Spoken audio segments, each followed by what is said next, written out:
Hola, bienvenidos a Diario de Cuba. Hoy hablamos con Erika Guevara. Ella es la directora para las Américas de Amnistía Internacional. Bienvenida, Erika, ¿cómo está? Muy bien, muchas gracias por el espacio. Gusto estar con ustedes. Bueno, la primera pregunta que queremos hacerle, Erika, es ¿cuál es la situación actual de los derechos humanos en Cuba a la luz de todos los datos y cifras que pueda tener una organización como Amnistía Internacional? Bueno, la situación de derechos humanos en Cuba es una situación sumamente preocupante. Amnistía Internacional lleva décadas monitoreando y documentando violaciones a los derechos humanos que ocurren en la isla bajo un gobierno que ha implementado una política represiva en contra de cualquier forma de disenso, de manifestación, de crítica ante las políticas de gobierno. Lamentablemente, en los últimos años hemos visto el incremento de la represión en contra de personas defensoras de los derechos humanos, de personas periodistas independientes, de personas artistas y activistas que demandan cambios en las políticas de Estado para garantizar los derechos humanos. Sobre todo vemos violaciones a los derechos de libertad de expresión y asamblea pacífica, un incremento también en las violaciones a los derechos económicos, sociales y culturales de las personas, dado un contexto de crisis económica y social que atraviesa el país. Y a pesar de las transiciones políticas que se han dado en los últimos años, la transición del poder al presidente Díaz-Canel en el 2018, hasta ahora no vemos cambios significativos en esta política, sino todo lo contrario, la profundización de una visión política de represión frente al ejercicio fundamental de derechos humanos. Cabe señalar que Cuba es el único país al que Amnistía Internacional no tiene acceso para hacer nuestro trabajo de monitoreo y de documentación en todo el continente, a pesar de múltiples solicitudes que hemos hecho a las autoridades cubanas a través de diferentes embajadas, a través de cartas abiertas que le hemos enviado al presidente Díaz-Canel. Hasta ahora nunca han permitido que la organización pueda ingresar al país a hacer su trabajo. Y bueno, no es solo Amnistía Internacional, lamentablemente el país también se niega al escrutinio internacional de mecanismos internacionales de las Naciones Unidas o de la Comisión Interamericana de Derechos Humanos, que no tienen permitido el acceso para verdaderamente poder documentar la situación en materia de derechos humanos. Así es que nuestros informes, la investigación que hacemos, lo hacemos a través de fuentes abiertas, utilizando redes sociales que actualmente se han convertido en una herramienta importante, pero también por nuestras conexiones históricas a personas defensoras de los derechos humanos, a periodistas independientes que se encuentran documentando la grave situación que enfrenta Cuba y que particularmente se ha agravado en el último año en el contexto de la pandemia. O sea que yo tengo entendido que Amnistía Internacional tiene más de 1 millón de personas afiliadas, de suscriptores, y ninguna de esas personas está en Cuba. Ustedes no tienen personal en Cuba. No, Wendy, bueno, Amnistía Internacional es un movimiento de más de 7 millones de personas comprometidos con la defensa de los derechos humanos. Estas 7 millones de personas conforman la membresía de Amnistía que aporta financieramente recursos para que nosotros podamos hacer nuestro trabajo en total independencia y autonomía de cualquier agenda impuesta, tanto por gobiernos como por actores privados como las empresas. El trabajo de Amnistía Internacional se basa fundamentalmente en hacer que los estados rindan cuentas sobre sus obligaciones en materia de derechos humanos y lastimosamente no tenemos una presencia en Cuba precisamente porque el gobierno de Cuba, el Estado, nunca ha permitido el acceso a Amnistía Internacional en los últimos años para hacer nuestro trabajo. Sin embargo, debo decir que sí, que tenemos muchas personas, tanto en Cuba como fuera de Cuba, que se unen al activismo de Amnistía Internacional, tomando acción, distribuyendo las acciones que hacemos en torno a la realidad que pasa en la isla y sobre todo a acciones urgentes que tenemos de personas que individualmente han enfrentado estas violaciones, como son activistas, personas defensoras, artistas que han sido detenidos y detenidas arbitrariamente, personas que se encuentran en condición de cárcel solo por motivos políticos o muchos otros casos que Amnistía se moviliza. Entiendo. Y si tuviéramos que hacer una comparación de Cuba con otros países de la región en cuanto a materia de derechos humanos, ¿cómo le va a Cuba? ¿Cómo marcha? Bueno, nosotros como organización no comparamos a los gobiernos cuáles hacen mejor o cuáles hacen peor, porque en realidad las violaciones de los derechos humanos son relevantes en cualquier contexto. Lastimosamente, nuestra región atraviesa por una de las peores crisis en materia de derechos humanos en todo el mundo y claramente esto ha quedado expuesto con la pandemia. Somos el continente que ha sido el epicentro de la pandemia de COVID-19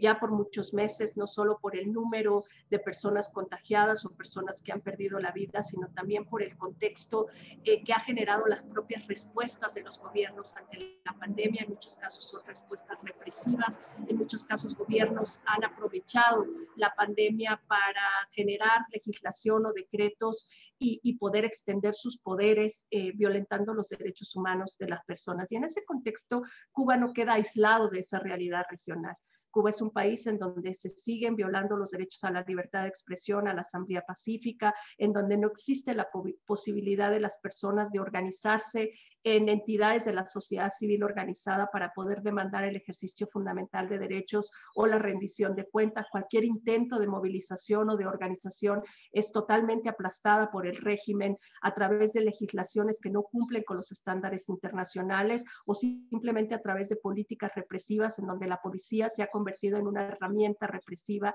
en vez de ser una herramienta de protección. En Cuba,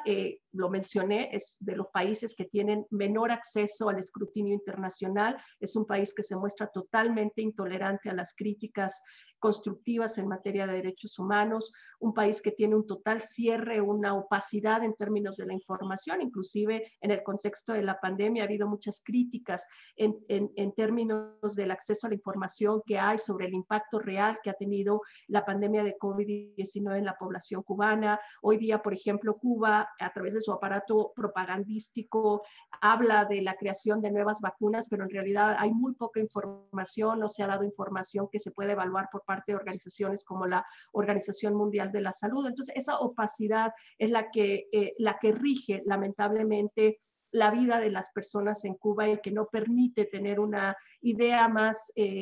adecuada de la realidad y de las violaciones que están pasando en la isla, y que no podemos dejar también de mencionar el impacto del embargo económico de los Estados Unidos, que sin duda ha contribuido a un deterioro en el ejercicio fundamental de derechos económicos y sociales de las personas en Cuba, pero también le ha servido como una excusa al régimen para seguir violentando masivamente los derechos a la libertad de expresión y asamblea pacífica de todas las personas en la isla. Erika, yo quiero preguntarle qué acciones de amnistía y a nivel internacional se pueden tomar para que el régimen en Cuba disminuya la represión que es sistemática ya en la isla. Bueno, Amnistía Internacional, que es un movimiento de personas que nos movilizamos alrededor de las agendas de derechos humanos, también es una organización que realiza investigaciones, campañas y acciones de incidencia tendientes a intentar mitigar el impacto de las violaciones a los derechos humanos y también asegurarnos que haya rendición de cuentas y justicia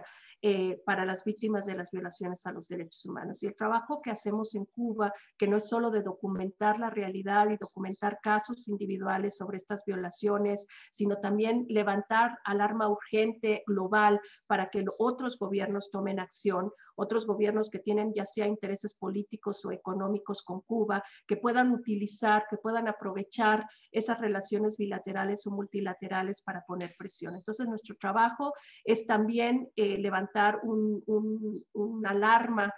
con estos gobiernos, presentar la información que rigurosamente hemos verificado, asegurarnos que, por ejemplo,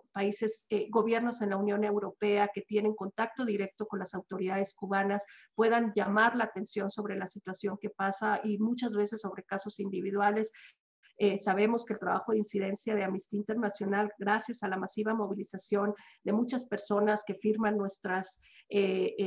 acciones urgentes o nuestras peticiones, ha logrado que influya en casos individuales, es decir, que gobiernos tomen acción y que tomen el teléfono o a través de las reuniones que tienen bilaterales, pidan la liberación de presos por motivos políticos, de presos de conciencia. Entonces, son diferentes acciones que realizamos, pero muy importante es también generar espacios para levantar conciencia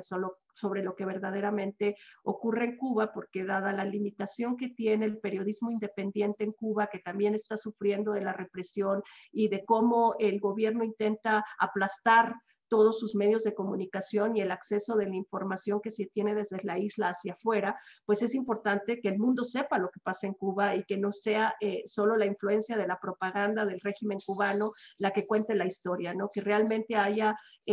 información imparcial, objetiva de las violaciones a los derechos humanos, y me parece que en eso Amnistía Internacional contribuye y sobre todo genera una movilización de personas que toman acción.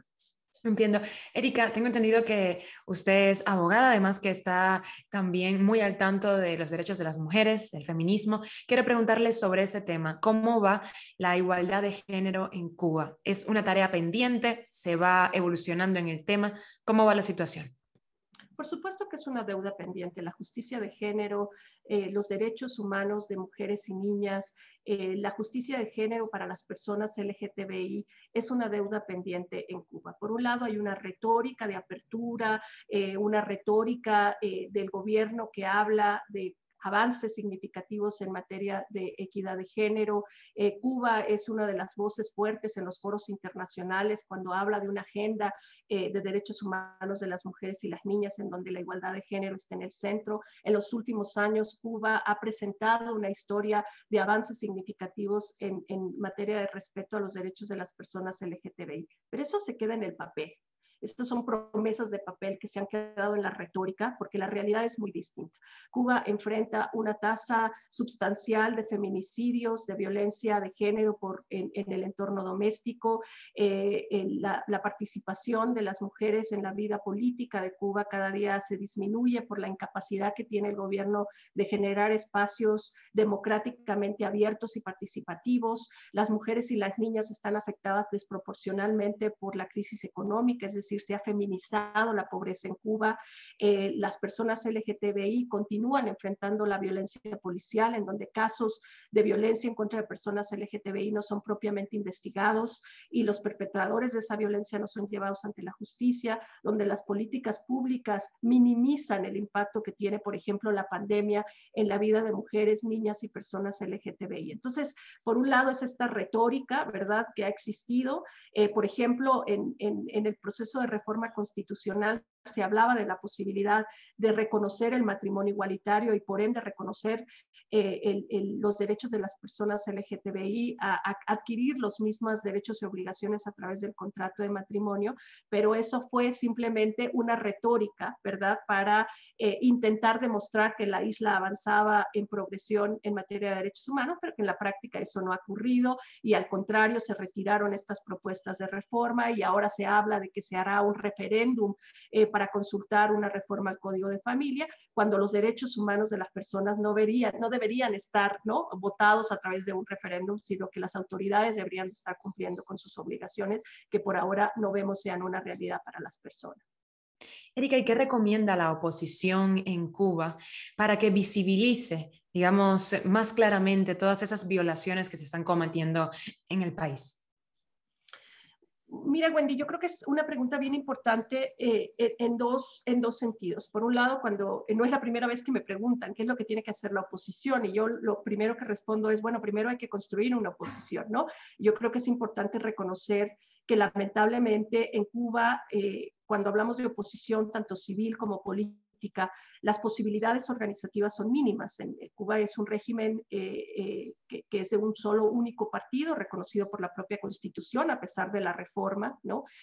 Cuba no es un país que permita la pluralidad política, no hay un proceso organizativo de partidos políticos en donde las personas puedan ejercer sus derechos políticos a elegir, ¿no? Cuba es un país en donde no se puede ejercer la defensa de derechos humanos desde la sociedad civil organizada, hay limitaciones para la creación de organizaciones no gubernamentales, todas las organizaciones sociales tienen que pertenecer al partido político, al único partido político, o tienen que estar vinculadas al gobierno, lo que es contrario totalmente al mandato de la sociedad civil, que tiene que ser un mandato contestatario, crítico ante las políticas de gobierno, precisamente para crear un balance en el poder del Estado, ¿verdad? En el caso de Cuba, Cuba no podemos hablar de una oposición porque no puede existir en términos de la legalidad o en términos de este aparato represivo de las autoridades. Lo que existe efectivamente son grupos de personas que valientemente se han movilizado y se han organizado para constituir desde la sociedad civil una oposición legítima, porque es una oposición que viene de las comunidades, ¿verdad? Y entonces, en ese sentido viene la segunda parte de tu pregunta, que es qué pueden hacer para seguir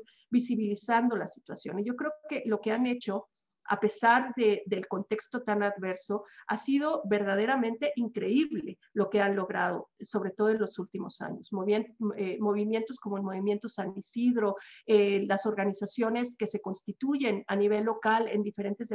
provincias de Cuba, con toda la adversidad, movimientos como las mujeres de blanco, las madres de blanco, muchos otros movimientos que se han constituido y que muchas veces surgen desde la posición de víctimas de violaciones a los derechos humanos para exigir la rendición de cuentas y un cambio significativo en las políticas públicas. Lo que han hecho es visibilizar la situación a través de la documentación de lo que ocurre en Cuba, el periodismo independiente, los y las personas que ahora utilizan las redes sociales, blogueros, activistas, son quienes verdaderamente han logrado un cambio fundamental en la conciencia inclusive de la sociedad cubana, que poco acceso a la información tiene. Y a pesar de que el Internet sigue siendo limitado y además muy costoso para que las personas puedan ejercer sus derechos de la información y a informar a las otras personas, a pesar de todo este contexto, hay una gran movilización de personas que están generando medios de comunicación alternativos para que se conozca la verdad. Y que muchas veces también estos medios de comunicación, aun cuando están en el exilio, han logrado objetivamente documentar la grave situación de violaciones a los derechos humanos. Así es que yo creo que hay un camino ya recorrido, pero que por supuesto tiene que continuar, y más de lo que tiene que hacer la oposición para lograr esto es qué hacemos las organizaciones que acompañamos, organizaciones como Amnistía Internacional o los mecanismos internacionales y regionales como la Comisión Interamericana de Derechos Humanos. ¿Qué nos corresponde? ¿Cuál es nuestra corresponsabilidad para seguir visibilizando las violaciones a los derechos humanos y la situación de seria gravedad por la que atraviesa las personas en Cuba, dada la crisis económica, política y social que atraviesa la isla?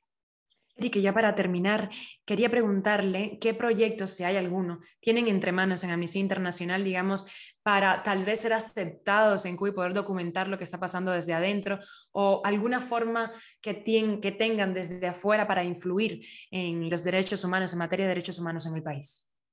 Bueno, nosotros continuaremos nuestro trabajo de documentación de las violaciones a los derechos humanos. Seguiremos acompañando movimientos como el Movimiento San Isidro y muchos otros que han surgido en respuesta al grave contexto que se enfrenta en la isla. Seguiremos haciendo nuestro trabajo de incidencia a nivel internacional, sobre todo ocupando espacios importantes en foros internacionales como el Consejo de Derechos Humanos, que cabe decir que Cuba fue reelegido el año pasado como miembro del Consejo de Derechos Humanos, que además de parecernos pues un poco contradictorio por llamarlo de una manera, nos parece que debe de haber un espacio de rendición de cuentas también con los otros Estados miembros del Consejo de Derechos Humanos, de señalar las arbitrariedades y las violaciones a los derechos humanos impuestas por el régimen cubano. Así que vamos a seguir con ese trabajo, pero sobre todo estamos haciendo una campaña global para llamar la atención sobre las detenciones arbitrarias, sobre el hostigamiento y el acoso que enfrentan activistas, personas defensoras de los derechos humanos, periodistas y artistas en Cuba. Estamos movilizando a nuestra membresía de más de 7 millones de personas a que tomen acción. En algunos días estaremos lanzando una campaña global para llamar a la acción,